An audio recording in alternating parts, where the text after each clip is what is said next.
Welcome to the table, friends. I'm Stefan. This is Ray. We're here at Front Street.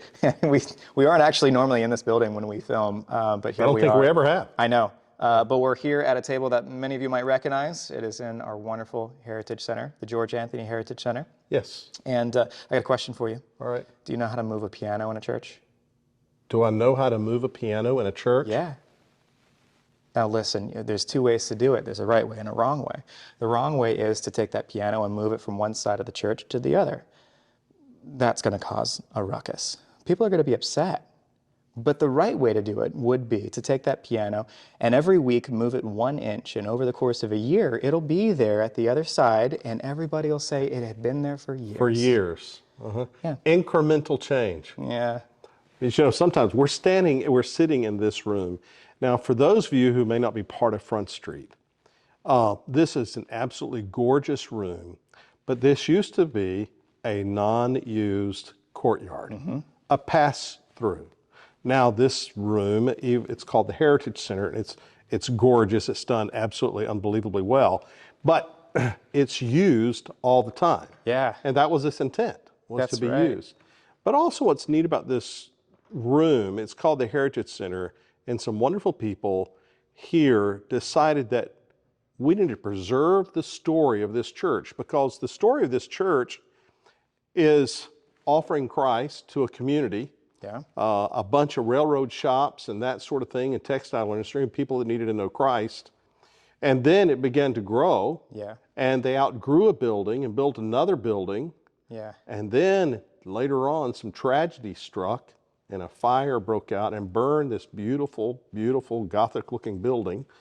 And then the people, though, said, we're not giving up. And they built another building, and it was much larger, much more, folks would probably say much more hopeful Yes. than the ones prior. But there were obviously a group of people here who embraced the hope of change. Yeah. But you know, change can be hard, and also it can create some angst and some fear. Easy. And I think to own that and to say, you know, I don't like that, I don't want that, that's not what I know, it's fearful and all of that, to acknowledge it and say, yes, however, if you cling to what you know, that's where you will die. A friend of mine has reminded me of a preacher type that kind of says, we want certainty. Yeah. We want to make sure what we're going to do is going to work, going to make it happen. And he says, you know, God reveals to you and gives you 5% of what you need to know. Yeah. But you have to take the step, and you don't know 95% of it. And I've thought over the years, I can't handle the 5%. Much less do I think that my little brain could handle everything God wants me to know. That's true. I was thinking it wasn't enough, but you're right. I couldn't handle it. Wow. Even though I want it, Ray, you can't handle it. Yeah. You know, you cannot handle where I want to take you. You meaning plural. Yeah. All of us. Well, I want to ask people that are listening a question then. I would, if you considered a time in your life that you went through a big change, maybe it was a job change, maybe it was moving houses, even if it was across the street, or it was a new town or state, can you recall those feelings of fear and excitement all kind of bubbled up together? For me, a year and a half ago when I was moving from Alabama to North Carolina, very much so. The excitement of knowing I was going to a great place, not only North Carolina at this conference, but also to Burlington, to Front Street, but of course the fear of everything changing, nothing being exactly the same. Those were hard to deal with, and I'm excited to be on the other side where I am now, past that. Looking back, it's a fond memory.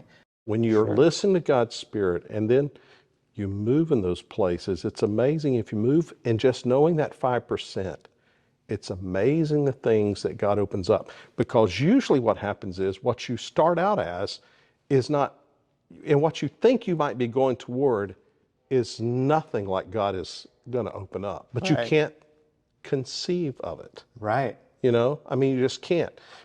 Years ago, one of my crazy stories, down at the beach, we were part of a church there, and we thought it'd be good to, and we felt like being able to offer some classes for the large retirement community there. Well, when you're starting a church, you don't start a church on the back of retirees. That's not a good plan. Well, evidently God's plan was. That became the huge movement of that church, were these active retirees. We thought we were being almost paternalistic toward these retirees that are in their 70s, 80s, and 90s. We didn't realize, as a bunch of young knuckleheads, that that was the group that would move us forward and to grow us exponentially. Yeah. Because what happened was they got involved, and they usually moved there because their kids were there. The next thing you know, their kids are showing up, and their kids bring their grandkids. Wow. And the next thing you know, we went from 100 people to 600 because of these old folks that we never would have dreamed. I mean, I wouldn't have dreamed that that would have been possible. But you know, that is the wisdom of people who have experienced change well, and not necessarily experienced change positively. And I'm certainly there's been places in those people's lives and in others who have lived a well-experienced life that there are moments where change did not work out so well. Yeah. Matter of fact, we had one man in that church who said, I'd have never dreamed. He moved from a farm, you know, huge farm that had been in his own generations. But his daughter lived in Wilmington, and they wanted to be near her. Yeah. And he said, I never dreamed. He was visiting. We were in a school gym.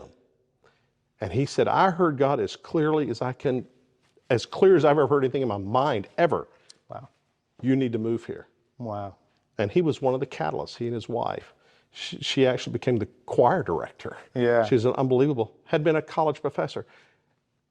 He said, I would have never dreamed that I'd be able to open my window and spit at the next neighbor's house and I would love it. There's a little bit more of that 95. Yes. Yeah. You know, it's like, what? That change, and he would tell you today, revolutionized his life. Wow. He met a man there. He said, I never knew I could love somebody so much, like a brother. He said, this place, he said, I've never been closer to God. His parents gave the land and provided the funds for the Methodist church there. Yeah. And there it is in Tennessee, hundreds of miles away. And he moves to Wilmington, and it changes his life, helps change a church. Yeah. Who would have known? Not me. If you'd have bet money on it, I'd have said, you're going to lose that bet. There's no way a bunch of old people can grow a church. No way can that happen. And then God flipping that on me, for lack of a better term, and showing me these 70, 80, 90-year-old people can show you a thing or two and will still lead to where I'm leading your heart. And that is to reaching people in Wilmington who were the unreachables. And we had a large group of folks who were addicts of various sorts. Yeah.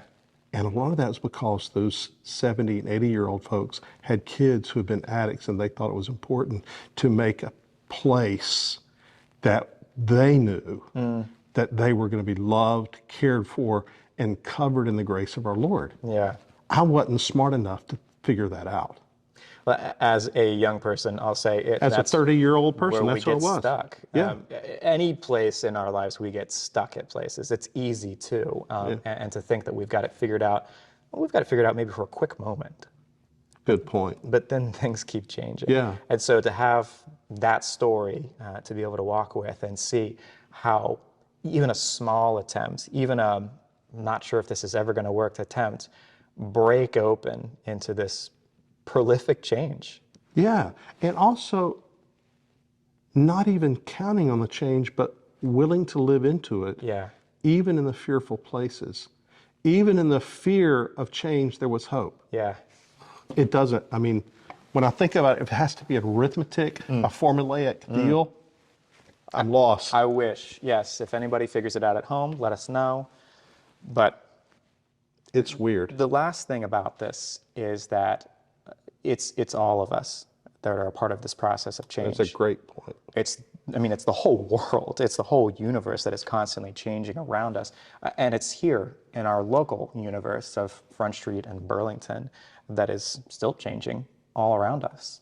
And for all of us to jump on board with that, to be a part of it. Then you throw in there this thing called COVID. Yeah, yeah. You know, and really, my first Christmas service I have not been a part of, I think, in my entire life because of stupid COVID. You were well missed. Very Only because you had to write a sermon. specifically by me, you were very missed. But you know, Stefan, the thing is, a year ago, I wouldn't have dreamed that I'd be sitting here. I would have never dreamed I'd be sitting here with you. I didn't know you. And I came here grieving and a little angry. I still grieve what I lost or what I left. I didn't lose it, but what I left. But the joy of what I have here, Yeah. I just never dreamed. It was not in my tool bag. It wasn't in my thoughts. It wasn't in my ideas. And here I am. Well, I'll tell you what, Ray, I thank you for your willingness to make this change and be a part of it, your willingness to be swept up by it. For those of us who may not be Methodist, sometimes we don't have much of a choice. True. But the other part of it is I thank you as well. Specifically, I thank all of you that were a part of Christmas Eve and helping me get through that time. I lost my voice halfway through. It was a whole thing. Go back and watch it if you didn't. I'd scared I'd given him COVID, but I didn't. We're good. We're fine. And I'll say thank you on behalf of both of us for all the ways that you've been a part of this thing called At the Table, the ways that you've shared and liked the videos, the ways that you've given us wonderful, undeserved compliments about how our hair looks on most days. And we hope and pray that you will continue to be a part of it. So like and share these videos. We hope that you will join us next week as we continue this conversation about change. See you next week.